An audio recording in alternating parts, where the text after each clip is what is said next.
Let's start this rodeo, guys. Hey, welcome everybody to our statewide webinar for your benefit. We're always excited to do these, and like I said, we're always interested in getting guest speakers from time to time. Today, we happen to be excited because in the past, he came on and spoke with us in the beginning of COVID. And now that it's not quite a year, he's coming back on, Skip Gilbert, to kind of give us a little update about where US Youth is and some of the exciting things that they have been working on during the slow months of COVID. So we're really excited about that. I wanted to remind everybody that this call is being recorded for your benefit and for others that can't join the call today so they can go on later. If you want to chat, and you can either use the chat, the question area in the chat, or you can actually raise your hand and you could ask a question, but we ask you to identify yourself, your affiliation, and be respectful. And that's basically it. So just bring you up to speed on some of the things that have been happening lately. We're full charge ahead with the association. It's really has really been exciting. There's a lot of energy in the state office, and there's a lot of things we're working on. It seems like we've gotten more done in the last 3 weeks than we've had in a long time, and I'm really excited about it. We got a lot of neat things going on. We're actually interviewing apparel companies now, because for years and years we were an Adidas customer, and I think the committee that we put together is going to recommend another provider, which will be exciting. That will actually be wearing something different for once. So we'll keep you posted on that.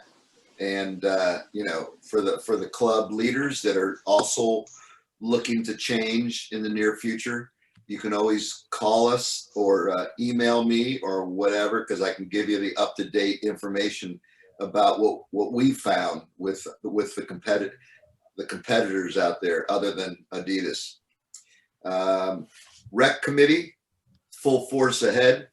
We actually had a small little subcommittee meeting yesterday, trying to tweak some of the movement that we're going to be putting in place in the near future. This committee is dedicated to movement and implementation. We're not going to talk for a year and then try to put something that goes nowhere. This is a really good group of thinkers. It's actually a think tank, and we're really trying to come up with some amazing things that this state and frankly a lot of the other states in the country have never done before. So we're really thinking out of the box. It's really exciting stuff. And just because you're not on the committee doesn't mean you can't be involved. So remember that. It's not an exclusive private club. We're doing this for all of us, and it's total focus on recreational player, club, and underserved. And it's really exciting. Anybody that has any questions, you can, if you want to go offline, you could talk to Greg Smith or myself. We can kind of keep you up to date of where we're going. It's not a big surprise, but it is going to be a big rollout. We're really going to announce something in the near future that's going to be exciting. Let's see what else we got to go. We got a lot of stuff going on. We're really excited because we still feel that a lot of our programs are going to take place this year, and we're really positive about it. And because of the vaccine and because of the counties finally lightening up a tad, you can totally see the trend. The trend is starting to lighten up. The fear factor has been less and less. And while a lot of people are starting to get their vaccine shots, it just seems like things are getting closer to some kind of normal, quote unquote, day-to-day operations. I mean, even Montgomery County is lightening up a tad, which is, you know, even an inch is a lot for Montgomery County. But, you know, I remember like a week ago, I was in my car and the news came on and said Anne Arundel County has announced that they're going to go from 25% to 50%, you know, with restaurants and indoor activities. And right away I got excited. And then the newscast person said, radio person said, and a lot of the other counties are following suit. So it's happening. It's just, you know, it's for us because we're excited, and spring's coming. If you've been outside, it's a gorgeous day out there. It just makes you want to get the kids out on the field, and it's going to happen. I think we will have State Cup. You'll hear from Brad later in the radio show, and I think we probably will have regionals, and I'm hoping for nationals. So our guest speaker will be on shortly. He did tell me. Let me just see if he's on or not. He did Mark, tell me he's on, and I just spoke with him. He's going to go right after we introduce the 45th anniversary initiatives. Perfect. So he actually, I want to before he comes on, I want to thank him because I know he did us a favor and rushed his other Zoom call to make sure that he could talk to us in Maryland. So next slide, please. Well, who's this young man? So in case you guys weren't on the last call or the last couple calls, everybody should be aware now that MSYSA is under new leadership in the office. Greg Smith is back with us. He was our executive director a little over 3 years ago. We were sad when he left. We're very excited that he's back. He comes back with us with tons of knowledge about U.S. youth soccer and U.S. soccer, which is a benefit to all of you and all of us. I couldn't be more excited about the direction that this association is headed. I talk to Greg 3-4 times a day. It's really the momentum is really shifting towards production, which is really good for us and for you. He's always accessible. He's most of the time always in the office, and he will always take your call and love to chat and meet with all our affiliates. In fact, you know, just because we're still in COVID doesn't mean you can't meet him on a Zoom call or on a telephone call. So with that introduction, I'd like to introduce our executive director, Greg Smith. Thanks a lot, Mark. And it is true. Anything you need, if you just want to talk, reach out. I think it's so important. And that's actually one of our 3 key words that we're using going forward, this idea of connecting and then engaging and then together growing. So please don't hesitate. We're going to be making additional strides in that space in particular going forward. We always want to start with sort of our foundation, who we are and why we're here and what we're looking to do. Maryland State Youth Soccer Association is the highest administrative authority for the sport of soccer in the state of Maryland and the District of Columbia, as recognized by the United States Soccer Federation, which of course is the national governing body for the sport in this country. Our mission is really quite simple. We're here to grow the game. And the way that we do that is in working collaboratively with all of our affiliates, many of which are on the webinar with us here today. We do it through educating, supporting, promoting, and providing. You can see some examples within those pillars of ways in which we do that. If you haven't done so already, if you're not currently connected, please do. Those are our social handles right there on the side of the screen. It's so important that we come together as one community, because I'm convinced that if we can come together, we can connect. The next step is we're going to be able to engage, and then together we're going to grow. So again, if you haven't done so yet, please do. We have a lot of exciting initiatives that we are going to be rolling out here in the coming weeks and months, which brings us to the next slide. This is, I guess, conveniently, our 45th anniversary, as we were founded by Mr. Tom Bailey in 1976. And we couldn't be more excited to be able to leverage this 45th anniversary to do all the things we just talked about, to connect, to engage, and to grow. In working together with the office staff team and the board of directors, we've put in place a number of really exciting initiatives that we're going to use this year to accomplish this goal. So this slide here, and actually check this out. There you go. Now I have a nice little background. Our goals this year are really quite straightforward and simple. Let's leverage the 45th anniversary to do exactly what we say here. Further our mission, increase excitement around the game, grow participation, and then really this idea of bolstering two-way communication, because that's really where the value lies, I feel, in having a state association and being able to interact and engage with all of our affiliates and people who, again, we can benefit each other through those participation in that engagement. And then lastly, this idea of enhancing our presence within this robust soccer landscape here in Maryland and DC. We have so much to be proud of. There's such an incredible history here within Maryland and DC. I'm not going to go into all the finite details about all of our tactics and strategies surrounding each of our objectives. If you would like a copy of the slide deck presentation that contains all the detail, be happy to share it. Just let us know and we'll give that to you as a PDF.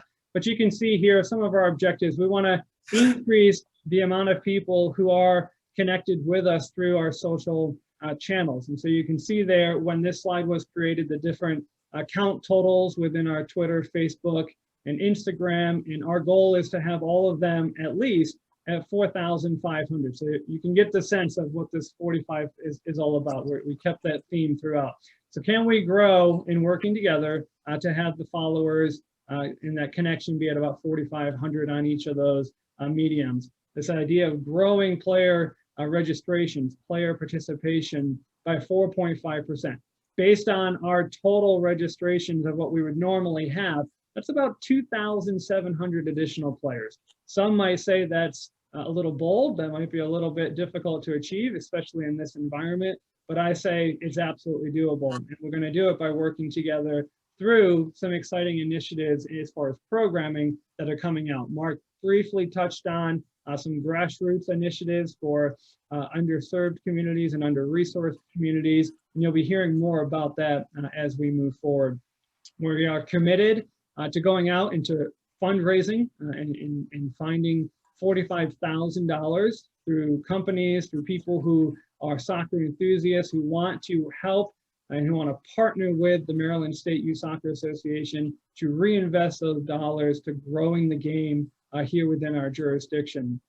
And then, of course, hand in hand with that, this idea of issuing out to our affiliates and to clubs, leagues, teams, and players through different grants and sponsorships and scholarships, $45,000 that is going to be going towards directly growing the game here within our jurisdiction. So again, those grants are going to be coming out very soon, within the next couple of weeks. We're putting together all of the actual the pieces that are necessary to deliver that and to have people be able to apply for them. But to be very clear, it will not just be for any one specific category of player or for any one specific category of an affiliate like a club versus a league.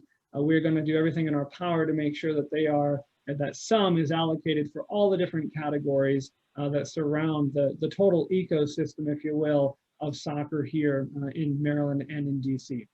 And then the last couple of things there, we're working with all of our partners and sponsors to line up about 45 different gifts and prizes that will be handed out through different campaigns, like through social media. We'll put out challenges and we'll select a winner and give them a prize, but also in piggybacking on our annual awards that we already do to kind of make those even more special and even more meaningful for those award recipients. And then the final piece here, we're so fortunate that we did win the bid to host the 26th World Cup here in America and of course Canada and Mexico. And while we're not quite sure yet if Baltimore is going to be a host city or not, we're working very hard to make that a reality. The fact that we are hosting it here in this country is a huge honor. And so establishing a strategic plan that will take us from now through the conclusion of that event is very important to all of us here at MSYSA. And so that's one last thing that we're looking to put in place through this. through this celebration of our 45th anniversary. So you heard it first here. This was a high-level overview of what we're doing and why.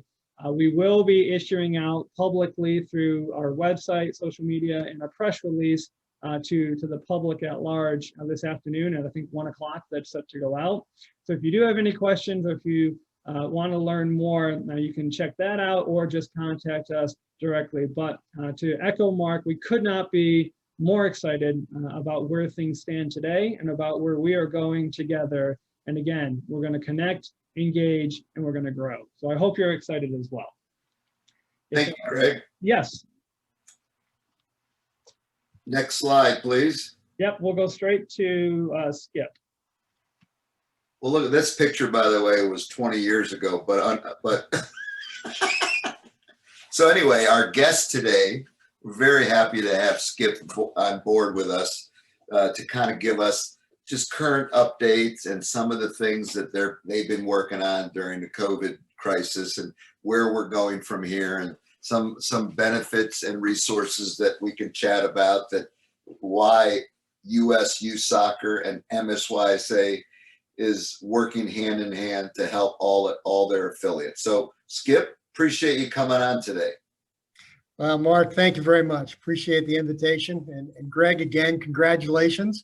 Good luck. Just before, Greg sent me a note saying, would I like to go before or after he discussed the initiatives? And I selected after, and I'm really glad I did. And you can tell I'm smiling from ear to ear, because everything that Greg talked about of what you all are doing and the direction you're going and the excitement behind what you're trying to accomplish is basically what I'm going to be saying from a national perspective. It's all about building the base, promoting the sport, which enables you to achieve sustained competitive success. And competitive success is however you might wish to define it. But realistically, when we look at USYS from the top down, we changed our vision statement last year to bring communities together through the power of soccer, making lifelong fans of the sport. And if the pandemic gave us anything, was a little bit of pause to be able to look in the mirror and say, all of the assets within our portfolio, how do they integrate with today's soccer consumer? And the charge to the staff was, if we're doing things perfectly, leave it alone. If we need to change things, let's do so. And if what we do is just not relevant to the soccer consumer, eliminate it. And so coming through everything that we've been doing throughout the entire spectrum is under the microscope.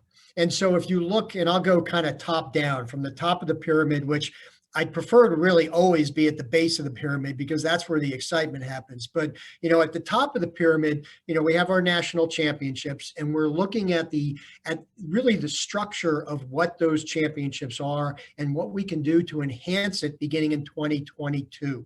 So you'll see the pathways to be simplified between state cup competitions and what we do with our national league. You'll see perhaps a larger field instead of 8. I would bet it's going to increase to 16 teams per age group.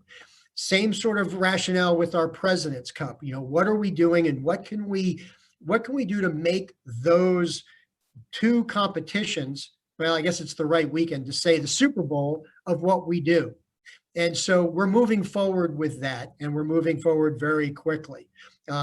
But right behind it, we have our ODP program. And again, being able to ensure that the talent ID stretches across every state. So ultimately, we want any kid playing within the USYS system to feel like they have an opportunity to be seen, and that their ability to play gets recognized and elevates them to hopefully the highest possible programming.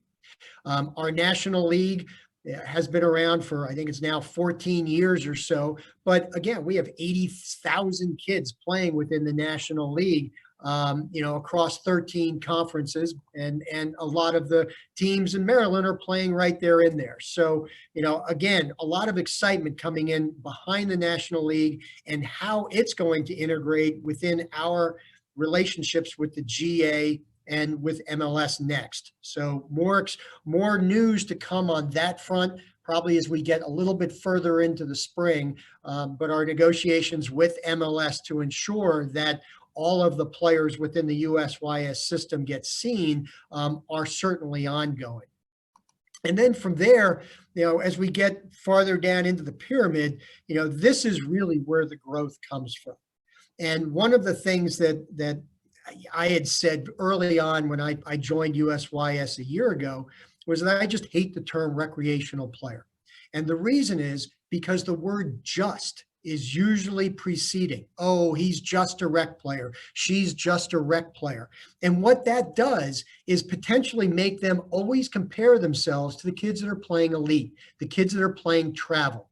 And we need to ensure moving forward that there's a pipeline right on up through high school that kids that just want to have fun are able to follow.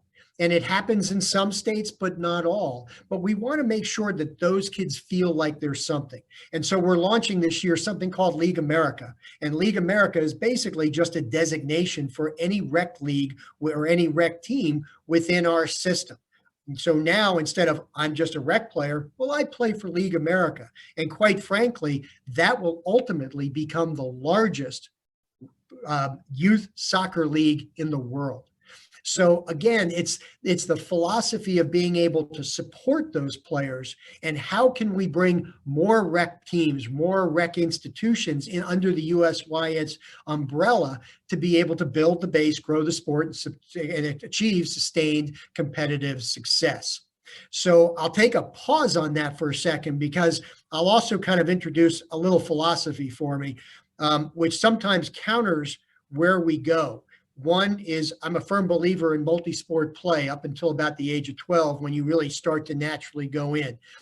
So anything that we can do at the state, local, community level to incorporate that, I think has huge benefits. But the other element of where I'm trying to go with it is ultimately for players, and I'm going to use Super Bowl weekend as the example. When I was interviewing for this position, the board said, soccer participation is on the rise. We're one of the largest. Everything is great. And you could see where that conversation was going.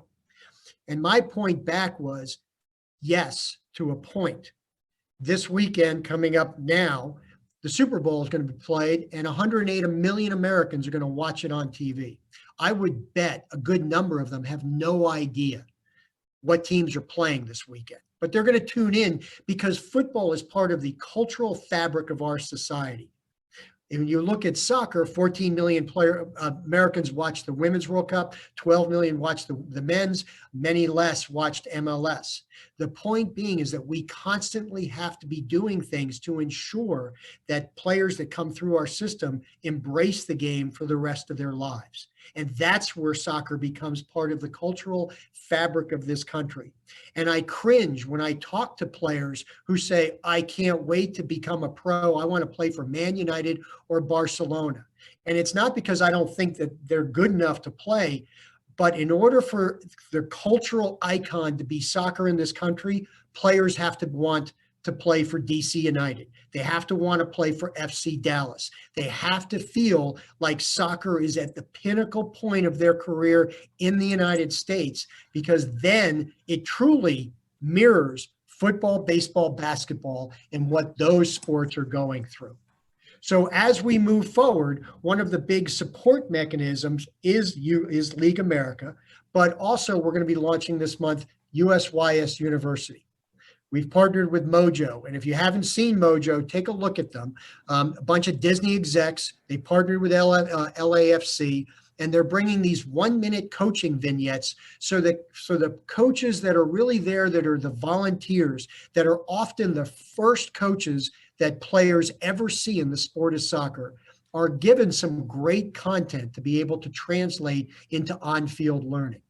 We're signing True Sport, which is out of US Anti-Doping, and it's a characteristical development tool to help players become leaders in terms of characteristical development, body image, personality traits, all of that. We're going to be signing the Hospital for Special Surgery.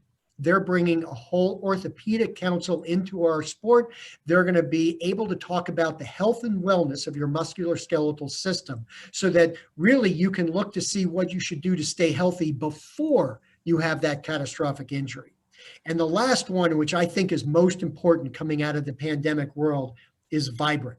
And Vibrant is the official mental health provider for the NFL and the NBA. And they're going to be developing a playbook that anybody within the USYS family can look to say, you know what, I'm struggling, and here's opportunities to see what we can do to hopefully come out of that. Or if my teammate is struggling, or someone else that I know is struggling, what are those signs? So mental health is going to be a huge component of USYS University moving forward. And again, partnering with all of our great state associations like Maryland to be able to make sure that everybody sees that those resources are available.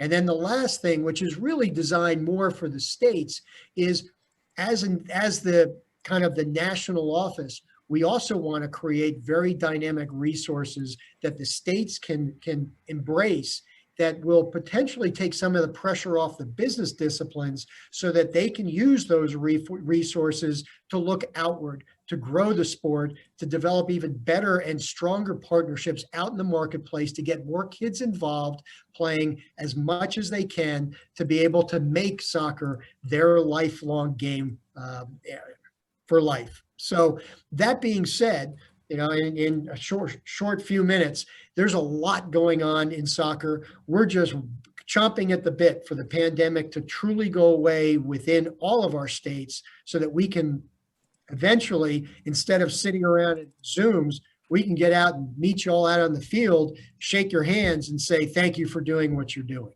So that being said, Mark, I'll take a pause. If there are any questions, comments, suggestions, if they want to throw a tomato at me, I'm happy to take it. Any questions for Skip? Dan Giffen, you got any questions? Hey, Mark, I have a question for Skip. Skip, if there are leagues within Maryland that would be interested in League America, how would they go about receiving that designation, or what's that process look like? The way it's going to work is, I almost want to align it with open source marketing, if you will. We're going to be sending out all of the resources to the state associations, and they're going to be able to basically dictate how it goes out. Ideally, you know, and realistically, it is if you're a USYS club, you can have access to that. You know, ultimately, you know, would we love to go into a Procter and Gamble and say, hey, we've got, you know, 2 million kids that are playing League America, and suddenly Tide is coming in at the local level, being able to offer all sorts of additional resources, you know, and especially for the states, some cash. That's ultimately where we'd like to go. So the sky's the limit. There's going to be no restrictions, you know, outside of, we don't want you to play with the logo and, you know, and modify it. But the theory is we want everyone to feel like they're part of this national campaign to celebrate the game, and that's League America. That sounds great. Any other questions for Skip?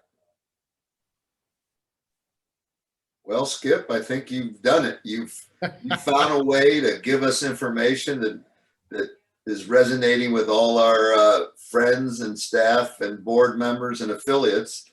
So I think they like what they heard today.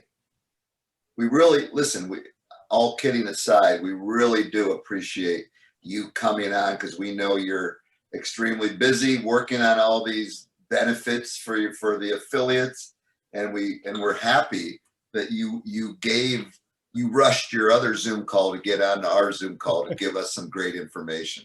We do have somebody has a question here. Let's see. Oh, just thanking you for coming on. So we really you can certainly stay on if you like. We got to, you know, we're going to be talking about a couple other things. We've got State Cup coming up. We got a lot of different things.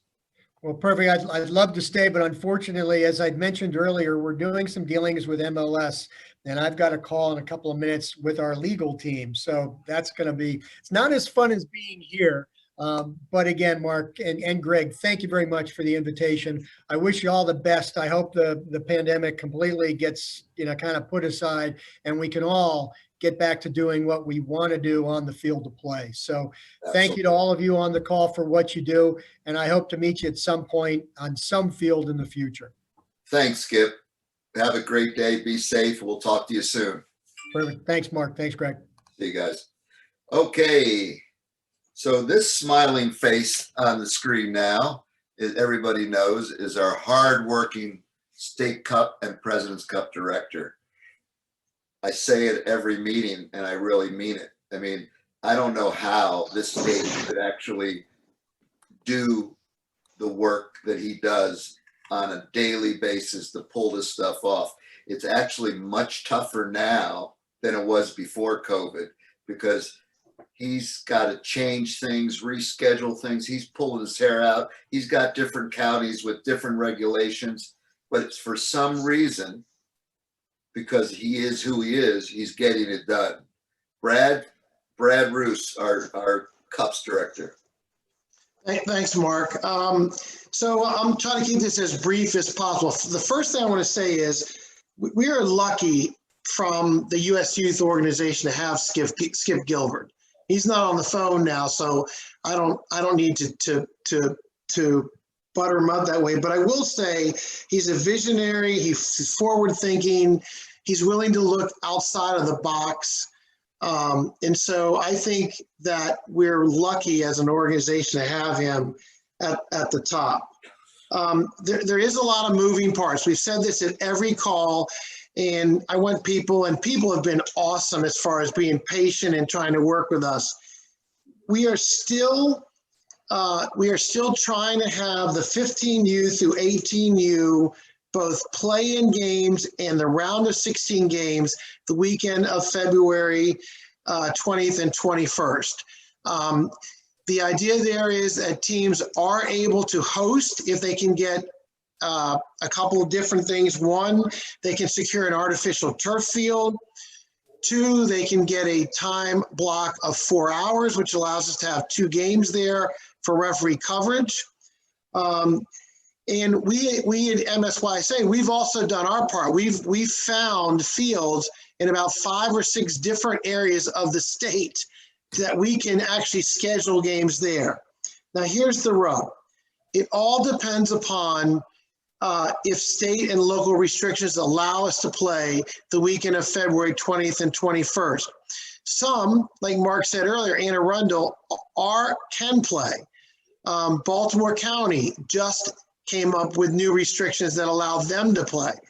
We're still working on other counties like Montgomery, Frederick, Howard County, and other areas within the state to see if it's going to allow us. My minimum for hosting games is we have to be able to have a gathering of 50 people at a site. Why?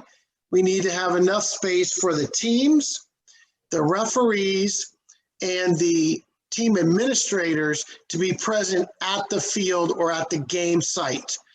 As far as spectators are concerned, we're going to allow them, but for the most part right now, we're saying they're going to have to be on the outside of the field area. So if there's a fenced-in space around the field site, they would be on the outside. They can watch the games, but they would not be allowed in the actual game space. The other thing we're trying to work through is masks, whether players on the field, players and referees have to wear masks. I personally am not a big proponent of that, but I do understand that if that is what allows us to have games, then we will kind of tackle that as we go.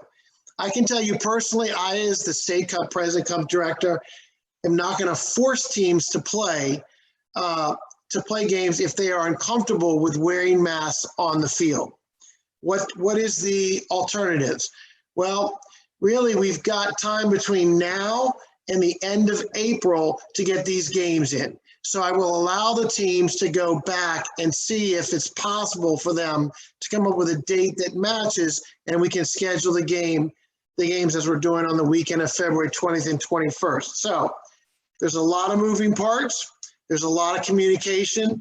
I'm trying to send out weekly emails to the teams to let them know where we are, where we stand, and where we're going to go with this. The only other 2 dates that I just want to point out to people, and I will send reminders, is we still have 2 State Cup draws and President Cup draws that need to be held. Wednesday, February 10th at 7 p.m., the 15U through 18/19U President's Cup draw will be held on a Zoom call. We already had the draw for the 15 through 18U State Cup.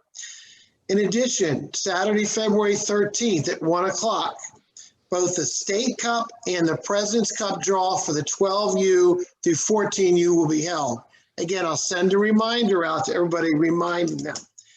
During those draws, we'll have more information on where we stand at that point and what we're looking for as far as moving forward.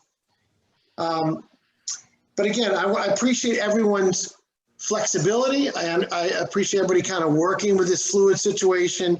We are going to have a cup this year. I can tell you for sure, as the regional director for NCS, we are going to have a regional tournament in New Jersey, and there is going to be a national tournament this year. I think that's pretty evident because of two reasons. One, our numbers are going down within the states as far as the positivity rates. And number two, we will be getting more people vaccinated within the next 5 to 6 months when the regional and national tournament are going to be held. So we're moving forward. We are going to have our cup. We are historically one of the strongest teams at the national and regional level. So we want to make sure our teams are present there. Any individual questions for me that I can help answer at this point for anyone on the call? Hey, Brad, this is Lori with NPC. Hey, Lori. Hey, how are you? I'm always wonderful. Thank you. I don't know how you're keeping your hair on your head with all of this stuff, but good work. Well, that's not real, by the way.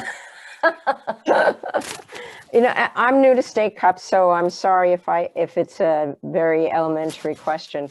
But in terms of the scheduling, does that come out of you as the leadership for the event, or do the teams try to work that out among themselves as well? So, Lori, it's a great question. So right now, in the state that we're in here in February, we're allowing teams to work with each other to schedule the games. And so, like, there are already some games that have been scheduled by the two teams. The two teams have to agree. I'm happy to interject as far as if there's an issue. I'll give you an example. There was a team that wanted to play on the 20th.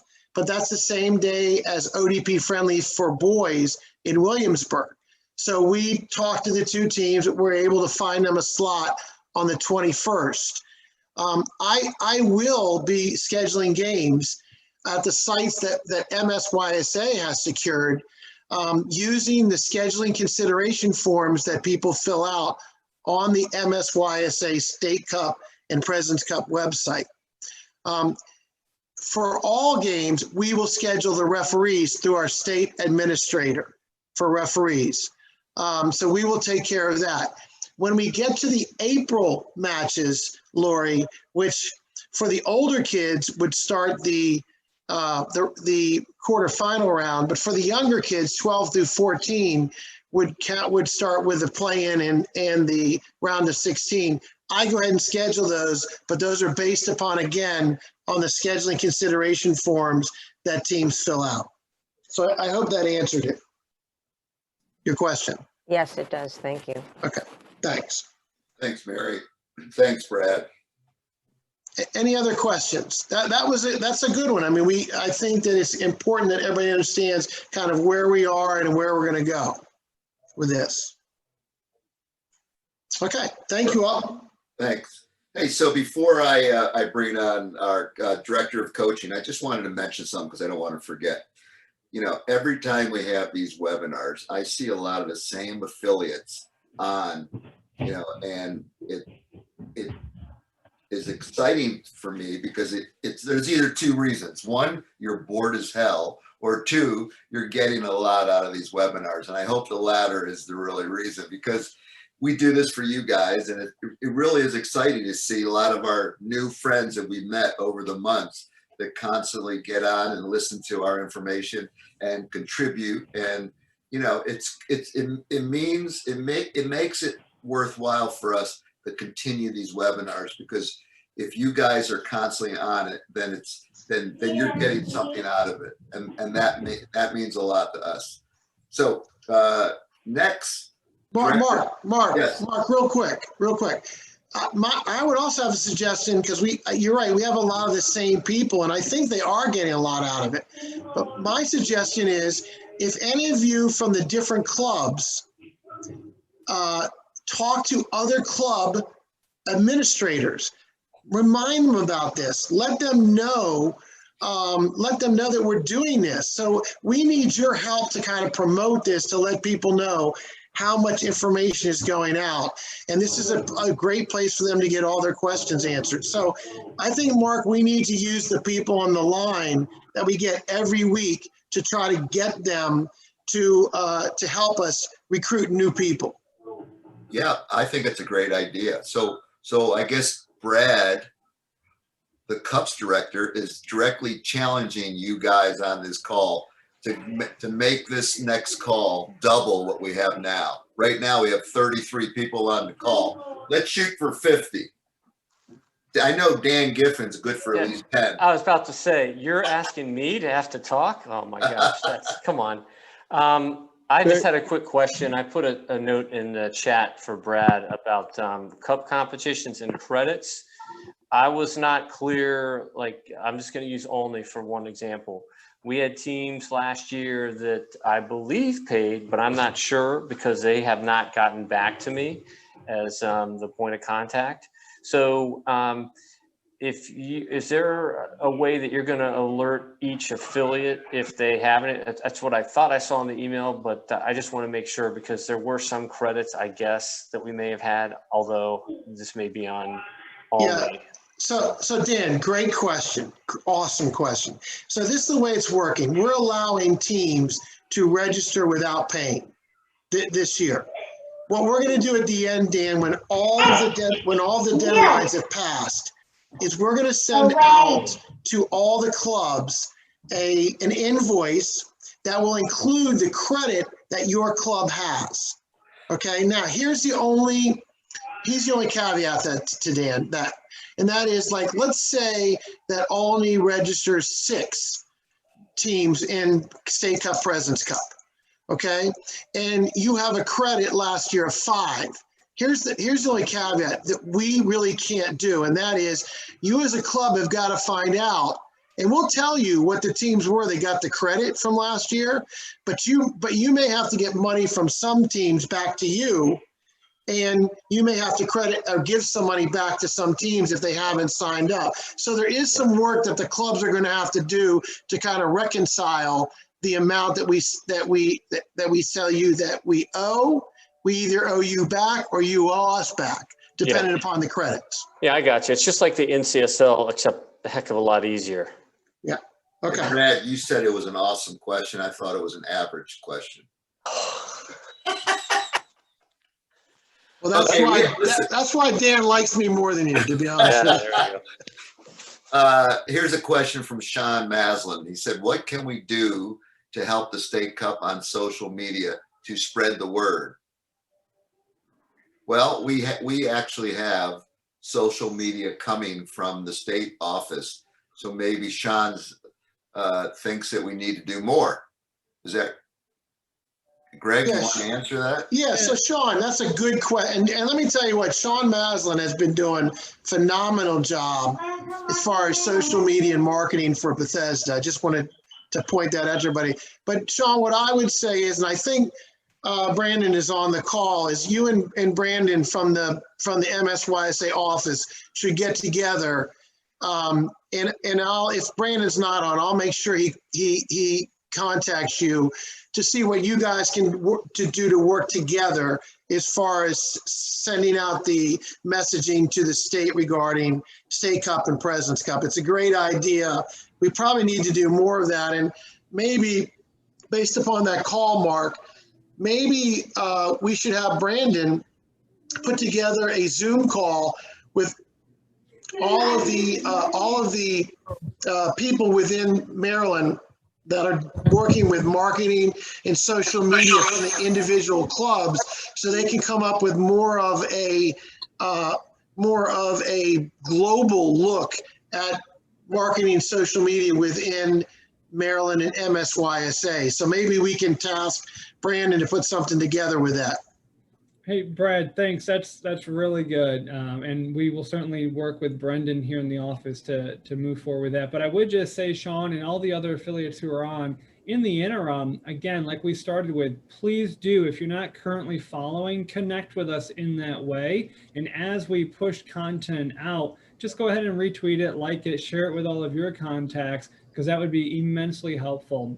But so yes, thank you. And again, we really appreciate that. Hello? Hello. Yes, Julio here from Pachuca. Just to follow what you're saying, to bring more people towards the meeting and affiliates go and stake up. For the clubs that are very serious, the stake up is the maximum tournament that we can go.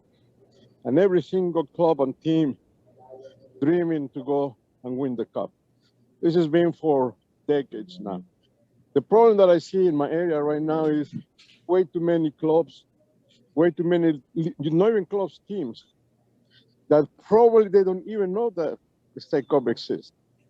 They only want to do is participate in any league that they will allow them to go. And I give you right now, I will say, if you're not mistaken, 50% or more than 50% of the Maryland clubs are playing in Virginia. And I saw because we're also playing a winter league.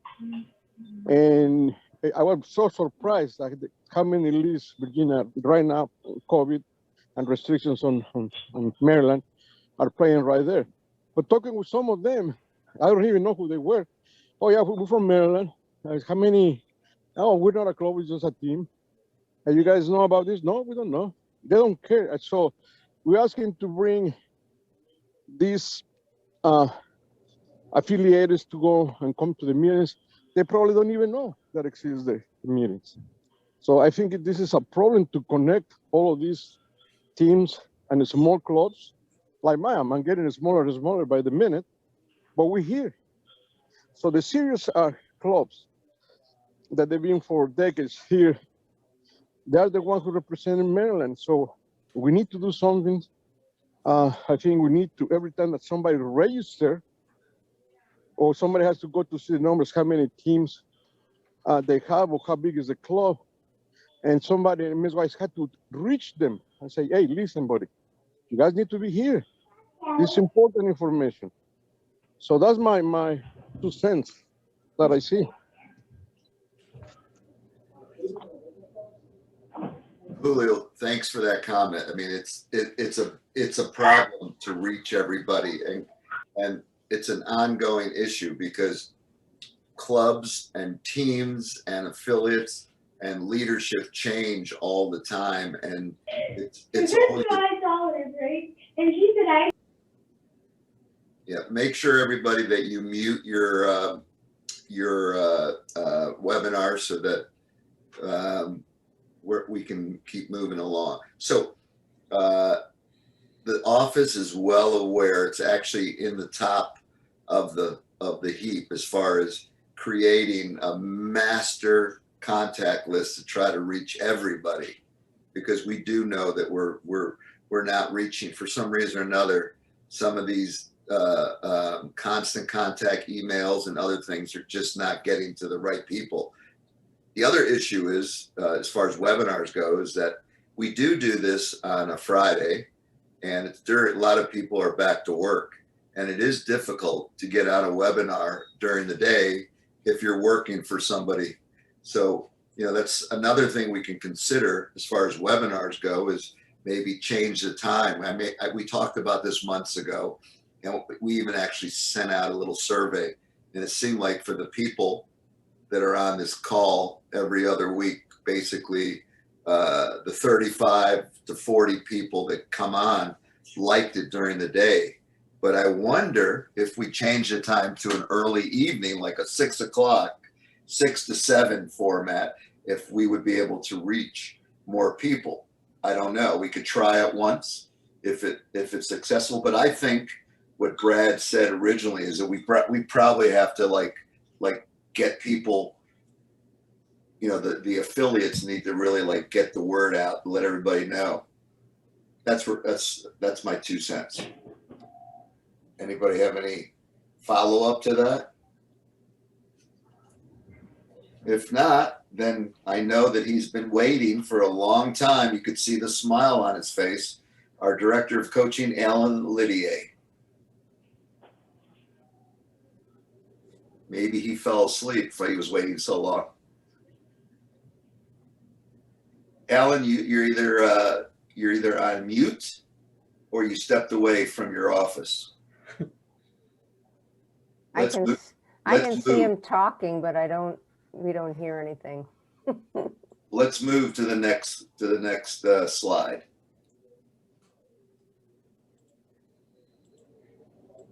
That was the last one, Mark. So let's see, Alan, can we hear you now? It's a Hagerstown thing. Yeah. All right, so while we're waiting for Alan,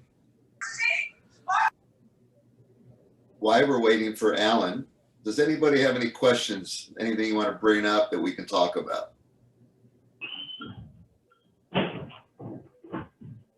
No questions. That's good. Just for the state, the World Cup, when the voting for the cities in the USA will come. So when we go for Baltimore, should we get the patches on? What's the story on that? Hey, Mark, can you hear me? Oh, Hey, Alan. Hey, sorry, it was connected to a speaker upstairs. So, all right, Alan. Well, you're on. Because you were a delay, you got 60 seconds. 60 seconds. Well, really, I was just, for me today was just really to open it up to the group, you know, and kind of, there's obviously a lot of the restrictions right now are by county. So it's very, very difficult to get a true understanding of where we're at across each of the counties. I did reach out on WhatsApp just to try and get an update. Thanks to those that sent in a link to some of the information. But really, I just want to open it up to the group and see if anybody either has any specific questions centered around, you know, the challenges that they're facing, or any updates that have possibly come in the last 2 weeks, you know, that obviously related to COVID and any restrictions that they're finding in their counties. So Anybody from Anne Arundel County, which was the first one to go lighter on the restrictions, did anybody from Anne Arundel County on the call that could maybe let us know if they feel the effect of the change? I guess not. well, just give them a bit of time to just unmute. Anyone with specific updates in any other county that want to kind of open up to the group? Hey, sorry, it's Athena. Obviously, we're in Anne Arundel County with Maryland United. We're just, after this weekend, we'll be able to begin having more than 25 players. But we've been having to do the 25 player max and mask on the entire time with zero competition. I mean, it's not ideal, but we've been out there doing it. And we will resume next week with having, you know, multiple player, more than, I forget what I don't know if there's a max, but we'll be able to have more than 25 on the field while in training, and we'll be playing where we will then be permitted to have some competition plays with our high school age groups headed up to VDA. I believe that's next weekend. So I guess we'll just give Pat or myself, we'll give more feedback once we open up after this weekend. So we're in our final stages of the 25 player restriction per field. Well, with that's masks. great. Thanks. That's great news. Yeah, sorry. Are you still on, even though you can go larger numbers, is it still masks at all times, or is that being reduced as well? I I'll be completely honest. I can't remember. I know we've given, I'll have to look at our most recent update that Pat sends out. Because our ultimate goal as a club is to remain open as much as possible. So I don't know if they're going to just ask for masks to stay on. I can't recall if the county itself has requested that. I'll have to look at the update that Pat sent to all of us. It's been kind of a whirlwind just trying to get everyone's schedules sorted and everything. So that detail, I'll have to circle back with you. Awesome. I'll piggyback on Athena's thoughts. This is Corey from Annapolis Soccer Club. Yeah, I think the capacity limits are good to go out the window. No more 25 people only on a field, but masks still, to my knowledge, should be worn by players and everybody. So, Thanks, Corey. Thanks. It sounds like in the chat, Alliance Soccer Club said that in Frederick County, they are still restricted to 25 per turf field. And Montgomery County, per Jennifer, is also limited to 25 as of February 9th, executive order. Yeah. Any other changes, anything in Baltimore County or Baltimore City? So it sounds like, as Pretty much Brad still- said, and I said earlier, that things are slowly turning in our favor for once. Things, we're very positive that as time goes on and nothing goes backwards, we don't take 2 steps forward and 1 backwards. Seems like now we're taking 2 steps forward and we're starting to go somewhere, little by little. Probably by the next leadership webinar in 2 weeks, we'll probably have more information based on all the different counties that are represented here and kind of report where we're going.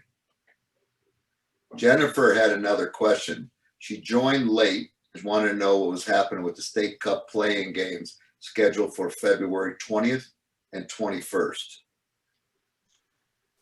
So right now, Jennifer, those are, we're trying to move forward with scheduling them. We'll make a final decision next Friday, February 12th.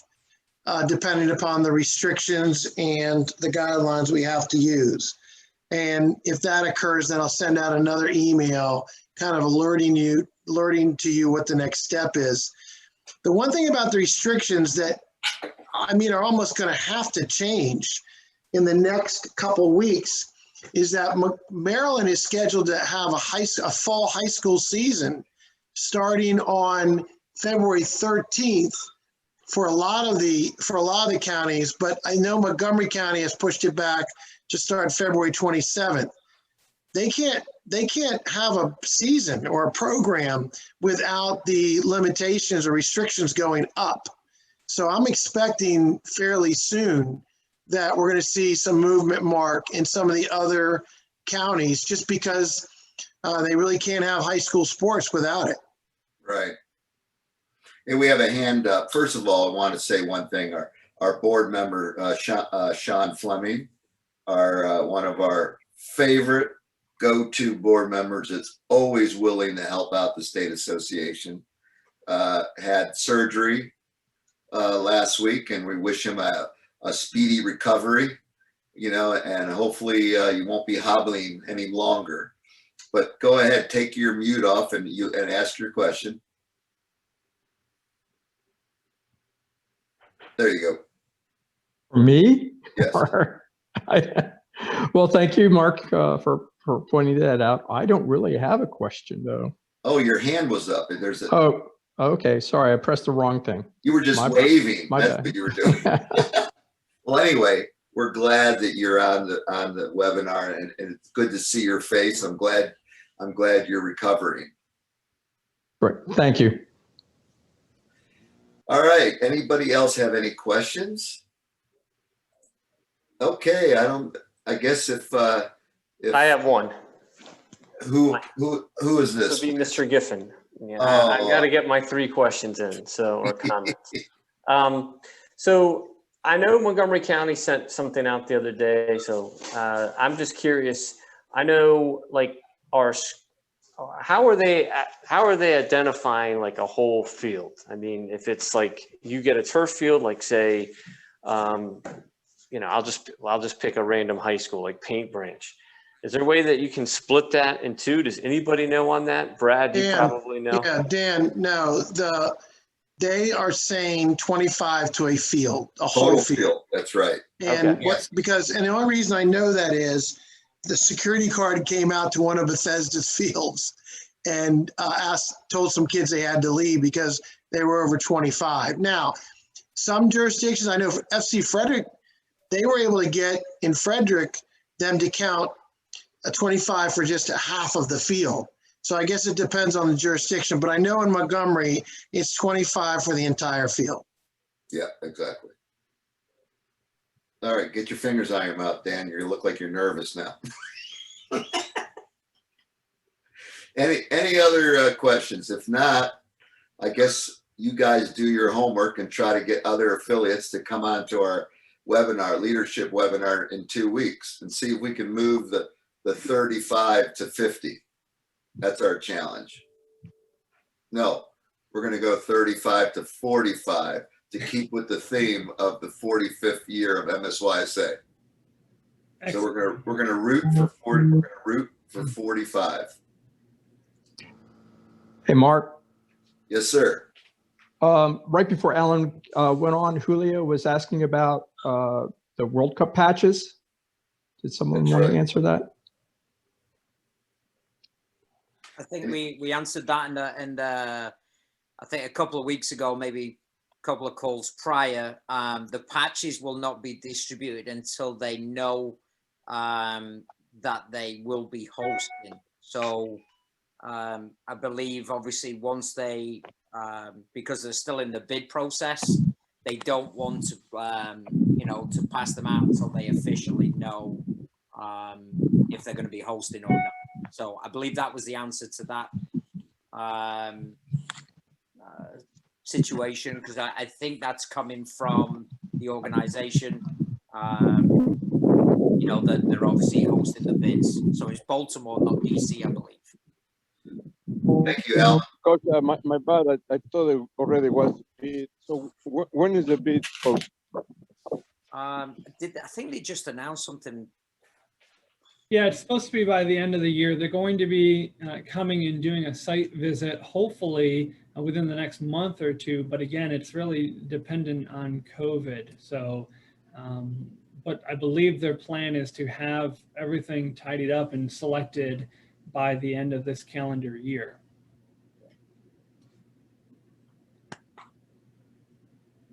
Thank you.